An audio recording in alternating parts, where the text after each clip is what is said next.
Voilà, mode breaking news ce matin. Des fois, comment vous dire, il y a le côté soulagement et le côté frustration qui se mélange. Frustration d'avoir préparé une émission depuis hier, dimanche, dans Maintenant à vous. Je vous ai évoqué la question du Nebraska, ce qui est en train de se passer au Nebraska. Je vais vous résumer ça. Ne vous inquiétez pas, vous allez tout comprendre et vous allez être effaré par ce qui est en train de se passer. Et donc, je vous prépare une émission à ce sujet-là. Et 3 minutes, c'est pour ça qu'il y avait 2 minutes de retard ce matin, 3 minutes avant le début de l'émission, il y a une breaking news qui revient mettre en cause toute l'émission, mais que de l'autre côté est une excellente nouvelle pour la démocratie. Donc voilà, on va se concentrer sur l'excellente nouvelle et puis dans tous les cas, l'émission a de la validité à faire parce que 1, ça a été une tentative et 2, surtout, tant qu'on n'est pas au 5 novembre, vous allez voir, ce n'est pas fini. Donc pour résumer, le Nebraska comme le Maine sont les deux seuls États des États-Unis à avoir une spécificité pour l'élection, c'est que les grands électeurs ne sont pas distribués selon le système du winner takes all, où le gagnant de l'élection, celui qui termine en tête, récupère tous les grands électeurs. Dans le Nebraska, comme dans le Maine, il y a une distribution par district du Congrès, Congressional District, excusez-moi, je ne trouve pas le terme.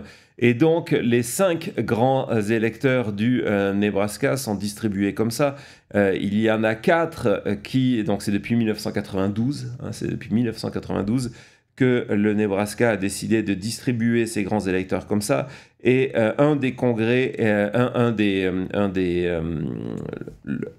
électeurs est distribué autour de Omaha, pas Obama, Omaha, qui est donc entre autres la capitale, et ça a son importance, la capitale universitaire du Nebraska. Et donc depuis des années, les démocrates réussissent à remporter ce siège-là. En 2020, Joe Biden a gagné d'environ presque 7%. Il a fait 7% de plus que Donald Trump sur Omaha. Le reste du Nebraska, c'est ultra conservateur. C'est un État rouge. Et donc, ces 7% ont permis à Joe Biden d'obtenir un grand électeur de plus. Aujourd'hui, dans les sondages, il y en a très peu qui sont faits au Nebraska au niveau de ce siège-là. Kamala Harris a, selon les sondages, entre 5 et 9 points d'avance, donc ce qui veut dire que l'on considère que ce 1 électeur ira dans le camp de Kamala Harris, ce grand électeur-là.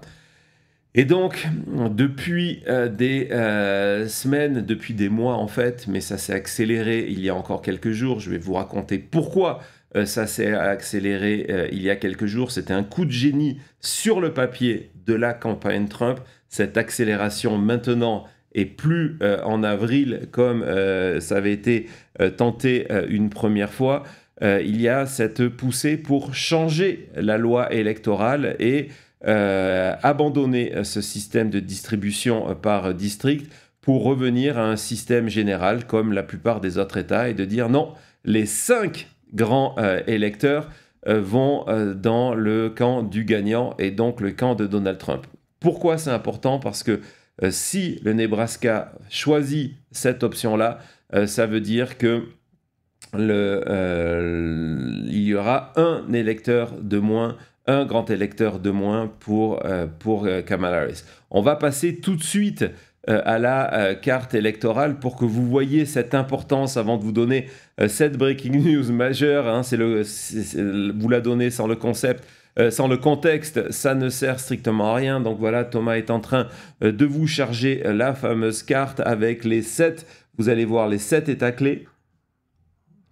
Donc vous avez les 7 états clés, les 7 états pivots dans lesquels va se jouer la campagne américaine. Et donc on se dit que dans le scénario qui était aussi le scénario d'une victoire de Joe Biden, dans le scénario le plus étriqué pour Kamala Harris, il lui suffit de gagner, c'est peut-être un pléonasme, mais de se dire, voilà, on gagne le Wisconsin, le Michigan et la Pennsylvanie. Boum, là, voilà. Pas besoin d'aller gagner la Caroline du Nord, reprendre à Trump. Pas besoin de maintenir la Géorgie qui avait gagné que Biden avait gagné de justesse. Pas besoin d'aller gagner l'Arizona que Biden avait gagné de justesse. Pas besoin d'aller gagner le Nevada qui a subi des grands mouvements démographiques ces derniers temps, qui a permis à un gouverneur MAGA de gagner en 2022. Donc voilà, donc là c'est la carte la plus étriquée pour Kamala Harris, qui lui permet de gagner 270 à 268. Et donc vous remarquez quoi? Que si Kamala Harris arrive à 270, c'est le nombre de grands électeurs, le nombre minimum de grands électeurs que vous devez avoir pour aller à la Maison-Blanche. Ben, vous remarquez que si d'un coup le Nebraska passe en mode winner take all, donc le gagnant remporte tous, ben d'un coup, vous êtes à 269 à 269. On a égalité? Non, on n'est pas à égalité. Oui, on est à égalité sur le papier, mais les règles américaines sont très simples. En cas d'égalité 269-269, c'est la Chambre des représentants qui décide, non pas en nombre de voix, mais en nombre d'États contrôlés par les partis. Et actuellement, grâce à tous ces petits États du milieu où il n'y a pas grand monde qui vit, le Middle West, etc., les républicains contrôlent le plus d'États aux États-Unis que les démocrates. En termes de population, il n'y a pas de photo. Où il y a le plus de population, ce sont les démocrates qui sont devant. Mais ces États qui sont plats de plaine, où il n'y a absolument rien, permettent aux républicains de contrôler plus d'États aux États-Unis.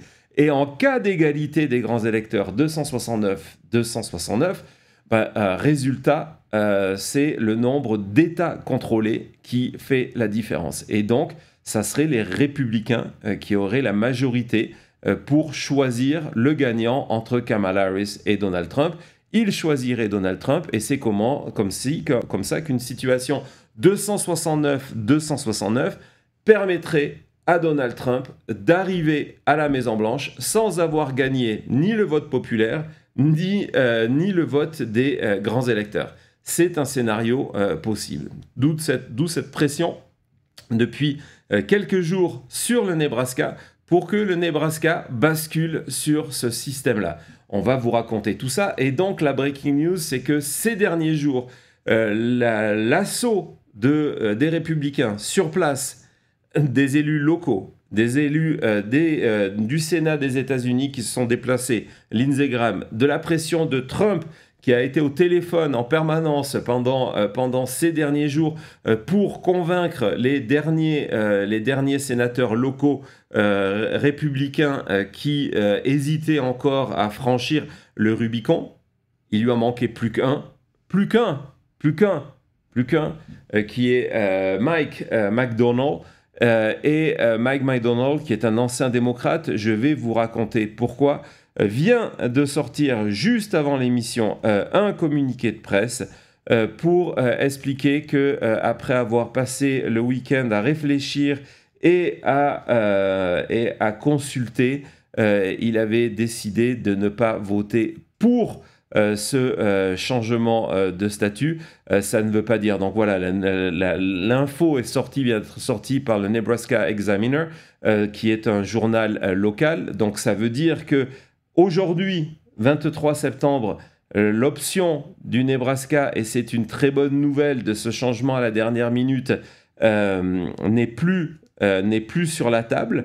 Donc c'est vraiment un point important. Ça repose sur les épaules d'un seul homme, un seul élu, qui est Mike McDonnell. Mais comme je vais vous le démontrer, le Nebraska profite d'un système électoral particulier qui pourrait leur permettre jusqu'à la veille de l'élection de changer encore ce système. Donc c'est pour ça que c'est important, même si la breaking news enlève une partie du risque qui était présenté dans l'émission, dans la réalité, c'est important de le raconter, ce qui vient de se passer et pourquoi et comment et qu'est-ce qui peut se passer encore, parce que l'option, elle n'est pas morte. Si demain, Mike McDonald décide de changer d'avis, Donald Trump récupérera automatiquement un grand électeur de plus. Ça s'est joué à un élu. Un élu. Comme des fois on vous dit qu'une personne, on l'a vu dans le Nevada, où le pouvoir de l'électeur est considéré à 100 sur l'échelle de 100, où un vote peut changer l'élection, bah là c'est une personne qui peut changer le sort des États-Unis, un petit peu comme Mike Pence le 6 janvier. Et je vais vous raconter les pressions, je vais vous raconter les coups de téléphone qu'il a reçus de Donald Trump directement. En fin de course, McDonald, ce matin, il y a 3 minutes, donc ce soir pour vous en Europe, ce matin, cet après-midi, selon vous êtes aux États-Unis, vient d'annoncer qu'il ne voulait pas revenir sur ce système-là. S'il avait annoncé le contraire ce matin, ou s'il change d'avis sous les pressions d'ici la fin du mois, et je vais vous expliquer les pressions qui sont en train de s'organiser sur le terrain pour le faire changer d'avis, Donald Trump bénéficierait d'une voix supplémentaire. Donc voilà, donc ça c'est la breaking news.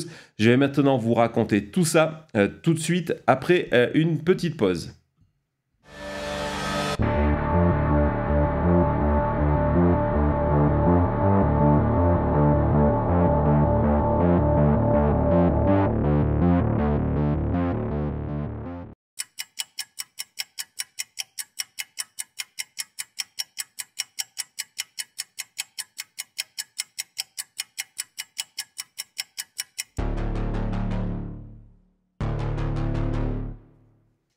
Voilà, merci beaucoup d'être aussi nombreux au rendez-vous. Et puis, merci très rapidement pour vos super chats à Vincent qui célèbre l'anniversaire de Bruce Springsteen. Ouais, c'était effectivement, merci, c'était approprié, une émission sur le Nebraska le jour de l'anniversaire de Springsteen. Voilà, c'était un hasard qui fait plaisir. Merci beaucoup Vincent et merci également à MM pour son super chat. Pour toutes les breaking news que nous avons grâce à vous trois. On essaye de rester au taquet. C'est aussi pour ça que nos émissions, on en parlait ce matin, après Maintenant Matin, elles sont plus longues parce que l'actualité est en train de s'accélérer. Nous sommes à 43 jours de l'élection américaine, donc il y a plus de news, plus de breaking news.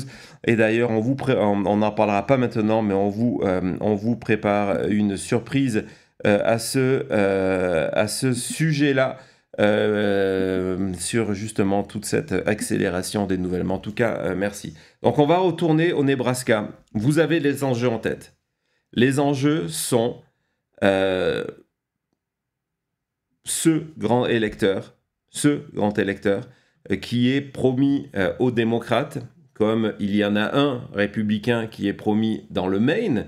On va parler du Maine tout à l'heure et du coup de génie des républicains, vraiment.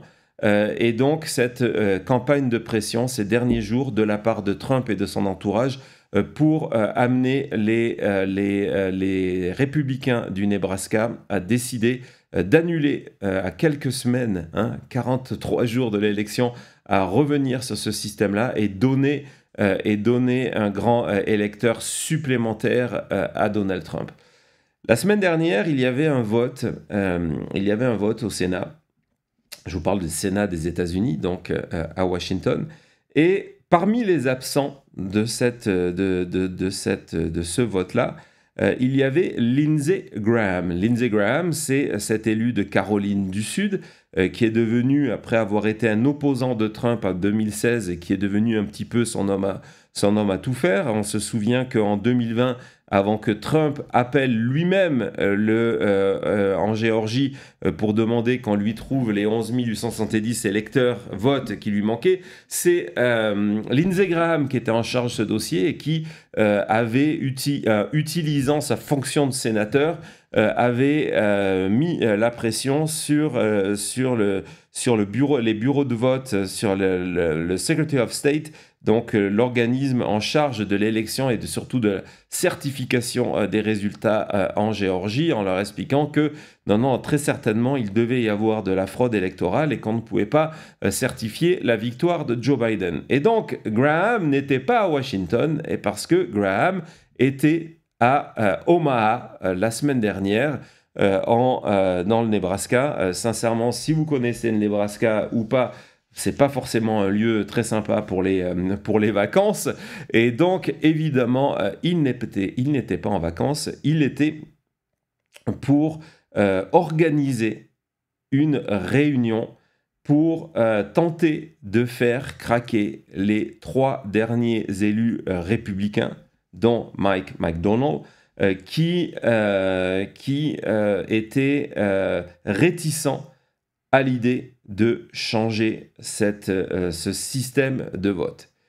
On savait que ça allait arriver parce que quelques jours avant, le gouverneur Jim Pillen, le gouverneur de l'État, qui est évidemment un gouverneur républicain, avait sorti une déclaration officielle expliquant qu'il était prêt de son côté. On a la déclaration officielle, Thomas va vous la montrer, qu'il était prêt de son côté. Hein, vous voyez, ça date du 13 septembre, ça s'est passé, tout ce que je vous raconte vient de se passer dans les 10 derniers jours.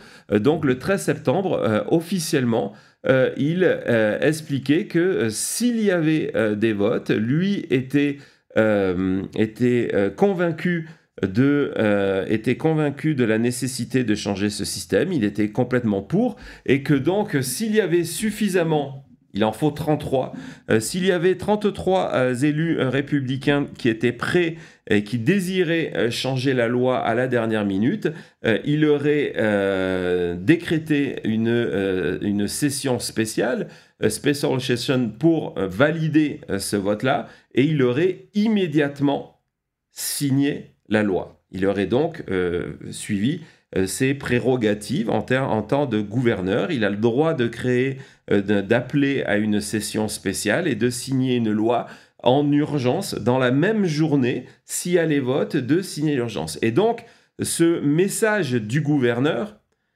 évidemment, si vous regardez la tenue, vous comprendrez où se trouve la fidélité de ce gouverneur-là, était le signal d'une accélération de quelque chose qui avait démarré l'été dernier. Et je vais vous raconter, au printemps dernier, excusez-moi, je vais vous montrer ça dans quelques minutes. Et donc, Pillen et donnant le signal et Lindsey Graham venant de Washington ont décidé de se dire « Ok, c'est le moment ou jamais et on va organiser ces réunions avec les républicains pour être certain qu'on va en avoir 33. » Il y avait eu un compte interne à ce moment-là et ils avaient estimé qu'ils étaient entre 30 sur 33, voire 31 sur 33 avant le voyage de Lindsey Graham. Donc il y a eu cette réunion organisée par le gouverneur républicain où Graham est venu et a expliqué qu'il représentait Donald Trump et que c'est quelque chose, que l'élection était serrée, que les sondages démontraient que cette élection était serrée et que donc Donald Trump avait besoin que les républicains aillent dans ce sens-là et remettent en jeu le système qui existe depuis 1992 et permettent à Trump d'avoir ce grand électeur supplémentaire. Et pour montrer qu'il ne parlait pas dans le vide, il y a eu un appel dans cette conférence. Donald Trump lui-même a appelé sur haut-parleur pendant plusieurs minutes pour expliquer qu'il avait besoin de ses amis élus du Nebraska pour se décider. Suite à cette réunion, hein. On est vraiment dans un système qui rappelle un petit peu la mafia. Donc, il y a cette réunion globale, on laisse partir les élus, le gouverneur va dans son bureau avec Lindsey Graham, et là, ils ont fait venir un par un les autres élus. Les 3 élus qui n'étaient pas certains, qui n'étaient pas prêts à aller faire voter ce changement de loi. Pour les convaincre en 2 contre 1, si vous voulez, presque en 3 contre 1, parce que à chaque fois qu'un élu se retrouvait seul face à Graham et Palin dans le bureau, le téléphone sonnait et Donald Trump était là pour expliquer. Et donc, il y a un élu, le premier élu qui a décidé de flancher, qui est devenu le 31e. Il a raconté que c'était extraordinaire. Il était dans ce bureau. Donald Trump a appelé pour quelques minutes. Attention, hein, ce n'était pas de la pression, mais qu'il avait été quand même impressionné le fait que Trump sache qui il est, qu'il lui parle, il lui donne 1 ou 2 anecdotes sur sa propre vie. Il dit « J'avais le sentiment de parler à Johnny Cash ». Donc l'élu républicain avec des étoiles dans les yeux, qui pendant des mois avait dit qu'il ne changerait pas d'avis, est sorti de cette réunion en disant ben, « Ok, je vais changer d'avis, j'ai eu Donald Trump qui m'a parlé de ma femme et de mon fils, donc résultat, je vais voter pour changer la loi. » Ce n'est pas des blagues ce que je vous raconte, c'est raconté comme ça dans le National Examiner et ça a été confirmé et ça a été confirmé depuis. Il y a eu un deuxième élu qui pose un problème, et lui, le deuxième élu, a dit, ben voilà, si McDonald's dit oui, et je vous expliquais pourquoi la pression était sur McDonald's, si McDonald's dit oui, je voterai également, vous aurez vos 33. Donc, on arrivait au moment où il ne manquait plus qu'un élu. Et ce dimanche, Lindsey Graham était à la télévision aux États-Unis, était sur NBC, je pense, et il en a parlé complètement ouvertement. On va écouter ça. Years. It is a very close election. 63 days ago, Chuck Schumer led a coup to overthrow Joe Biden, and he's telling me or any other Republican what we should be doing. If they change the law in Nebraska, it won't be on the phone in the middle of the night. It will be through a democratic process. The entire federal delegation of Nebraska, House members and 2 senators, want this change. To my friends in Nebraska, that one electoral vote could be the difference between Harris being president or not, and she's a disaster for Nebraska and the world. I hear you're calling it a coup. Of course, Democrats have the right to change who's at the top of the ticket. So does Nebraska. Very quickly, before we get to the Middle East, what do you think the chances are? What's the over-under that this change actually happens in Nebraska? 50-50, down to 2 people. Okay. Voilà, donc Lindsey Graham confirmait qu'il manquait 2 élus. Un on attendait la réponse, qui était McDonald, qui donc ce matin, Breaking News vient dire qu'il refusait. Est-ce que c'est un refus pour l'instant ou pas? Et un autre qui conditionnait sa décision au choix de McDonald. On remarquera que Lindsey Graham, encore une fois, fait une espèce de fausse équivalence. Et non, mais ça n'a aucun rapport. Regardez, les démocrates ont fait un coup d'État pour se débarrasser de Joe Biden et choisir Kamala Harris. Donc c'est une manière d'essayer d'habiller la chose, de changer à 43 jours de l'élection, de changer le système électoral. Hein, c'est vraiment ça, on change le calcul électoral à 43 jours de l'élection. Et pourquoi tout cela reposait sur McDonald? Parce que c'est lié à ce système électoral du Nebraska, qui est très particulier, où il y a une chambre unique, où il y a au total 49, il y a un total de, 82 élus, et il n'y a pas 2 chambres, c'est le seul État des États-Unis où il y a une seule chambre, et en avril dernier, les républicains ont obtenu la voix qui leur manquait pour obtenir ce qu'on appelle une supermajorité.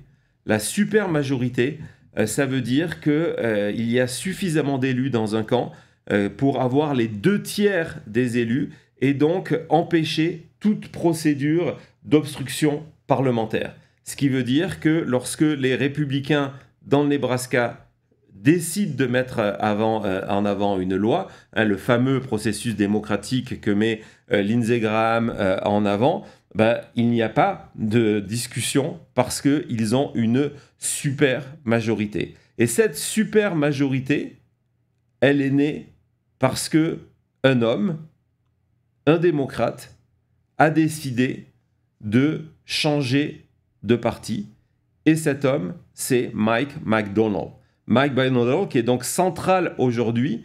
En avril dernier, il a changé, il a fait cette espèce il a lancé cette espèce d'effet papillon, effet de domino, dont nous vivons aujourd'hui les conséquences, en décidant, après 40 ans au Parti démocrate, de devenir républicain. On va écouter sa conférence de presse en avril où il expliquait pourquoi il avait décidé de faire ce changement-là. In 1984, I decided to register as a Democrat. I was a Christian, member of the Roman Catholic Church, and I was proud of that, and I was pro-life. 2016, I decided to run for the legislature. Christian, member of the Roman Catholic Church, pro-life, pro-union, pro-Second Amendment. Wanted to see how we could grow our state and reduce property taxes at the same time. All those things you talk door to door that you believe in. As a process we've gone through down here as senators, I've tried to stick with those principles. That has not changed for me. I asked the Democratic Party. Donc voilà, McDonnell explique qu'il a décidé, je ne vais pas vous passer l'intégralité de sa déclaration qui dure près de 4 minutes, il a décidé de changer de parti parce que lorsqu'il s'est présenté, il est catholique et c'est quelqu'un qui est pro-life, donc anti-avortement. Et ce qui s'est passé dans les semaines qui ont amené ce moment-là, c'est que profitant, encore une fois on est dans les effets dominos, profitant de la disparition de Roe v. Wade au niveau de la Cour suprême et le fait que c'est reparti dans les États, le Nebraska a décidé de durcir sa loi anti-avortement. Et donc de limiter encore plus la période où l'avortement était possible et d'enlever certaines exceptions. Pour que cette loi passe au Nebraska, il fallait une voix. Et lorsque la loi est arrivée qu'elle soit discutée à la Chambre, à la chambre du Nebraska, McDonnell a décidé d'aller voter avec les républicains pour que ces lois anti-avortement soient durcies et passent. Et le Parti démocrate n'a pas aimé cette trahison de se dire, voilà, on est devenu un des États avec les lois les plus difficiles, les plus dures pour l'accès à l'avortement, parce que l'un des nôtres est allé voter avec les républicains. McDonnell a expliqué, comme il le dit dans sa conférence de presse et comme il l'a dit à ce moment-là, que sa religion passait avant son appartenance à un parti politique, du fait que, par exemple, aussi, c'est un élu qui a toujours été proche des syndicats. Il a vraiment eu pendant des années le soutien des syndicats. Il a dit tout ça, ça passe dans le second plan. Moi, ce qui me définit, c'est ma religion et ma conscience en termes de catholique. Et donc, lorsqu'il y a une loi qui protège la vie du fœtus, je vais aller voter pour cette loi.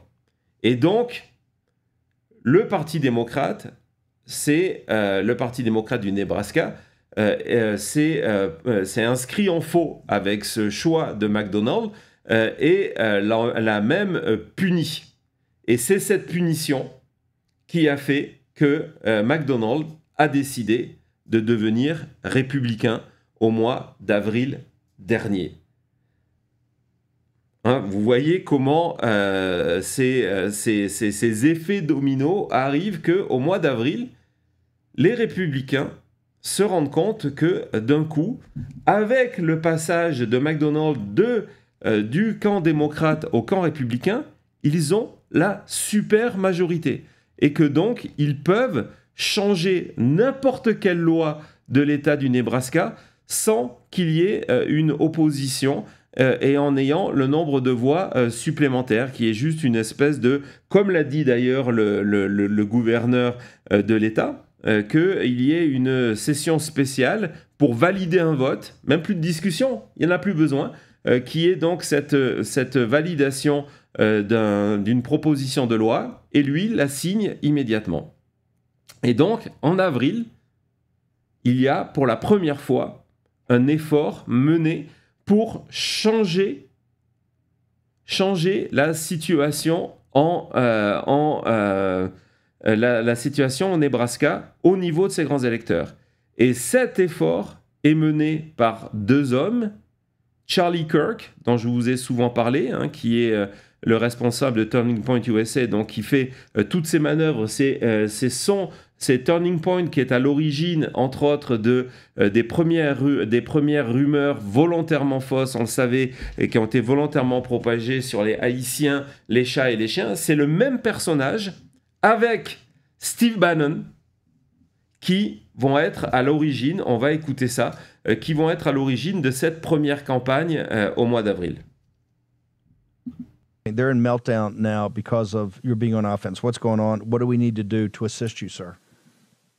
Yeah, this is. I don't want to take any credit for this. This is an audience-driven thing. So yesterday we were going through. I had a whole prepared show. You know how it is, Steve. And sometimes you just throw the show out the window. I was talking about three things that are not going well for the Democrats. I was talking about how young men are defecting in big numbers, talking about how the Israel issue is dividing them, and going through all the recent polling and showing the issues that they're having. And as I was doing that, I went to 270towin.com, and I've known about this for quite some time, and I've just been getting excuses from the great state of Nebraska. Oh, we can't fix it, we can't fix it, we can't fix it. And our team started to look up, hey, is there a bill that can fix Nebraska's issue where they appropriate some of their electoral votes based on congressional district? And it's a little wonky, but to everyone, this audience, you guys are in the weeds, you're ahead of the curve. You need to get to 270 electoral votes to become president of the United States. And it's going to come down maybe to a couple votes here, a couple electoral votes there. And Joe Biden won that Omaha district by 6.5 points in 2020. Now, I'm sure there was fraud. I'm sure that was all this sort of stuff. But he got the electoral vote from there. So let's just take that argument and move forward from there. And so in 2008, but hang on one second. Hang on. I want to raise the stakes here. The only way they look at it right now, they've got to win the thing we pierced in 2016, the Northern Veil. They got to win Wisconsin, Michigan, and Pennsylvania. If they do that, and they don't have this one vote, this one electoral vote from Omaha, he ain't president. He gets to 269. He loses to Trump. That's right. What's so important. And their best case. Yes. They go so walk through right now. What do we need to do to fix that madness in Nebraska? So just to emphasize this gives Donald Trump a much bigger and better chance, a path to the presidency. It's a no-brainer. So the governor's credit, Governor Nebraska of Pillen, came out and he endorsed it yesterday. We led with this yesterday. Everybody in the Charlie Kirk Show audience, they started melting the phone lines. They started this massive grassroots campaign. Donc voilà, Bannon et Charlie Kirk sont en train de parler en avril qu'avec ce changement de parti politique de McDonnell, dorénavant, il y a cette super majorité et que donc il faut lancer l'effort. L'entretien dure près de 4 minutes où ils vont décrire cet effort en donnant les noms et les numéros de téléphone des élus sur lesquels il faut mettre la pression et il faut appeler. Ouais, on va remarquer que encore une fois, vu que c'était une victoire de Joe Biden à Omaha, Charlie Kirk, pour la petite parenthèse, dit voilà, je suis certain qu'il y avait une fraude électorale. Mais le plus important est donc cette volonté de se dire voilà, on va organiser une campagne de pression sur les élus républicains. Ils n'ont plus d'excuses. Maintenant, ils ont suffisamment de voix en termes de majorité pour empêcher que les démocrates gagnent ce grand électeur-là. Il va donner les noms, les numéros de téléphone à appeler. Il dit, bon, allez, soyez super respectueux quand vous les appelez, ne les menacez pas. Mais c'est ce nombre d'appels, faites fondre les lignes téléphoniques avec tous vos appels pour forcer la main aux républicains. C'était en avril et l'effort commence. Le gouverneur, encore une fois, dit que oui, il n'y a pas de problème, que lui, il est pour ce changement et qu'il votera, donc Jim Pillen, et qu'il votera pour ce changement. Et ça s'arrête d'un coup. L'effort s'arrête parce que le timing n'est pas bon. Et c'est là qu'est le coup de génie des républicains, hein, en termes de calcul politique, de parti en échec en 3D. Pourquoi ? Parce que lorsque les efforts de Bannon et de Charlie Kirk deviennent publics, l'autre État, on va retourner sur la carte, l'autre État qui a le même système, où il y a pour le coup une super majorité démocrate, donc le Maine, dit ben voilà, si le Nebraska fait ça, nous, de notre côté, on va faire pareil, on va revenir à un système où le gagnant remporte tout, et donc ben, ça sera égalité, c'est-à-dire que oui, il y aura 5 grands électeurs qui iront à Donald Trump au Nebraska, mais il y en aura 4 et pas que 3 qui iront aux démocrates, à l'époque c'était Biden, qui iront à Biden, donc Harris, on fera ce changement-là. Et donc, les manœuvres du Nebraska ne servent plus à rien. Et on pensait que l'histoire était terminée. Sauf que elle ne l'était pas. Les républicains se sont rendus compte qu'ils avaient tiré leur première cartouche trop tôt en attirant l'attention du Maine. Mais que par contre, en étudiant les fameuses failles du système, hein, je vous explique que depuis son arrivée à la Maison-Blanche, le travail de Donald Trump, en tout cas des gens qui sont autour de lui, c'est d'identifier toutes ces failles électorales et de jouer à fond ces failles-là. Ils se sont rendus compte que le Maine a une manière particulière, différente du Nebraska, de changer la loi. Elle peut décider ce changement de distribution des grands électeurs à n'importe quel moment, mais ce changement devient actif après 90 jours. Ça veut dire que si demain le Nebraska change d'avis et dit non, nos 5 grands électeurs vont à un seul candidat, le Maine ne peut plus contrebalancer ça, c'est trop tard. C'est-à-dire qu'ils décideront de dire « Ok, nous, on va changer, mais non, bah, ça comptera qu'après, que pour la prochaine élection, dans 4 ans. Parce que c'est trop tard. La fenêtre de changement du texte du nombre de grands électeurs au Maine est maintenant fermée. Et donc, pendant 3 mois, on a fait le silence du côté des républicains du Nebraska, en attendant que la fenêtre du Maine et la menace de rééquilibrer passent. Et une fois que la fenêtre s'est fermée, on s'est dit, ben voilà, maintenant on est tranquille. Il n'y a pas d'autre manière, on ne peut rien faire, super majorité, c'est à nous. Et donc, on revient à la semaine dernière, réunion avec Pillen et Lindsey Graham, dans le bureau, en 1 contre 2, et évidemment, le dernier à passer, c'est McDonnell, qui reçoit un appel de Trump.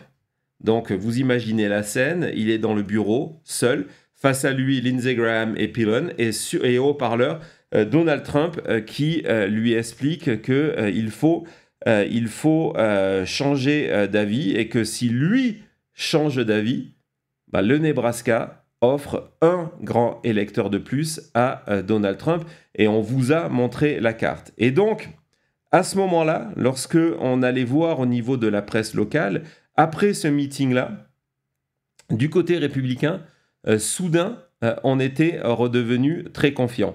Le porte-parole de McConnell avait expliqué que pour l'instant, en insistant sur ce terme de pour l'instant, il n'avait pas changé d'avis, mais qu'il cherchait qu'on lui donne les raisons pour le faire, qui était quand même un sacré appel du pied en disant, ben voilà, venez me donner les raisons de le faire ou de ne pas le faire. Donc c'est un appel aussi à la campagne Harris. Le McDonnell s'est retrouvé dans cette position, on appelle ça Kingsmaker, donc de faire le roi. À lui tout seul, cet élu du Nebraska peut décider l'élection américaine. Et pire, le journaliste du Examiner écrivait que du côté républicain, on était persuadé que lors de son appel avec Donald Trump, il avait donné des indices suffisants pour laisser croire aux républicains que c'était dans la poche et qu'il allait dire oui. Il vient de dire non, mais évidemment, il peut encore changer d'avis. Là, il va se retrouver sous une pression parce que on le voyait à cette époque, à l'époque au mois d'avril, Bannon et Charlie Kirk avaient organisé un appel, une campagne d'appel. Il faut savoir que aujourd'hui, les républicains se sont tournés vers les électeurs et vers principalement les églises du Nebraska en disant voilà, c'est à vous dans vos sermons du dimanche de expliquer qu'il faut faire ce changement et donc d'aller demander à McDonnell de changer d'avis. Donc, Mike McDonnell va se retrouver face à une pression considérable dans les prochaines semaines et il aura toujours l'excuse de dire que finalement il a compris, on lui a expliqué que, etc., etc. Mais aujourd'hui, sa position est là. Il y a deux raisons à sa position. La première, c'est qu'il a des objectifs personnels. En 2025, il veut se présenter pour devenir maire de Omaha, qui est, comme on vous l'a dit, Joe Biden a gagné presque de 7 points, qui est une ville démocrate, ce fameux Blue Dot au sein du Nebraska. Et donc, il sait que s'il veut gagner cette élection-là, il n'a pas intérêt à se mettre les démocrates à dos et même obtenir leur soutien. Et pareil, au niveau des syndicats. Les syndicats ont fait un appel public vendredi à McDonnell en expliquant qu'ils comptaient sur lui pour ne pas les trahir, que depuis 40 ans, ils avaient été toujours à ses côtés. Sous-entendu, on sera encore une fois à votre côté en 2025, mais ne nous trahissez pas. Et donc, c'est face à cet enjeu électoral de vouloir devenir maire en 2025 qui faisait que du côté démocrate, ce week-end, on était là, on disait, OK, il y a un véritable problème, ça va désormais se jouer à une voix, mais on est confiant parce qu'il veut devenir maire de Omaha et sans les démocrates, il ne peut pas devenir maire de Omaha. Il y aurait une manière que les républicains laissent tomber ça, c'est que de demander au maire sortant qui est une soutien de Donald Trump, qui a déjà fait 3 mandats, de dire moi je me retire, je laisse la place à McDonnell et il deviendrait le seul candidat républicain et pourquoi pas pourrait gagner plus facilement. Donc on va voir ce qui va se jouer à ce niveau-là, mais c'était un des arguments principaux. La deuxième chose, et c'est pour moi, à mon avis, la plus importante, c'est que si demain, le Nebraska décide de choisir ce système électoral en faveur de Donald Trump, oui, ils auront rendu en 2024 un service à Donald Trump qui peut-être en cas d'élection serrée, pourrait permettre à Donald Trump d'arriver à la Maison-Blanche, mais dans la réalité, auront envoyé le Nebraska dans l'anonymat. Hein, on va regarder, si on regarde la carte, si le Nebraska demain n'a plus ce fameux point bleu, bah, ils deviennent comme tous les États qui sont autour, dont on ne parle jamais pendant la campagne électorale parce qu'ils n'ont aucune importance et qui surtout ne reçoivent pas des dizaines et des dizaines de millions tous les 4 ans lorsque les candidats nationaux sont obligés de faire campagne au Nebraska. On s'est demandé pourquoi Donald Trump était allé il y a quelques mois, il y a un mois au Nebraska. Il y a plus de 100 millions de dollars de publicité qui vont être utilisés au Nebraska pour l'élection présidentielle. Si le Nebraska fait comme le South Dakota, le Dakota du Sud, le Dakota du Nord, le Kansas, et redevient, ou le Wyoming redevient simplement un État rouge, cette manne financière tous les 4 ans disparaît. Et tout le monde, républicains et démocrates, vont en payer le prix parce qu'en termes économiques, c'est vraiment important. Et donc, ce qui veut dire que si le Nebraska existe aujourd'hui sur l'échiquier politique américain, c'est grâce à ce système-là. Et s'ils reviennent en cause sur ce système-là, oui, ça aidera Donald Trump en 2024, mais résultat, 2028, 2032 et les années suivantes, le Nebraska n'existera plus. Et donc n'aura plus de poids, n'aura plus une manière d'aller demander des aides, du financement public à Washington, parce que c'est aussi une raison que le gouvernement américain continue d'envoyer des fonds au Nebraska, c'est pour satisfaire ces électeurs-là. Et donc ça, pour moi, c'est plus important que Donald Trump.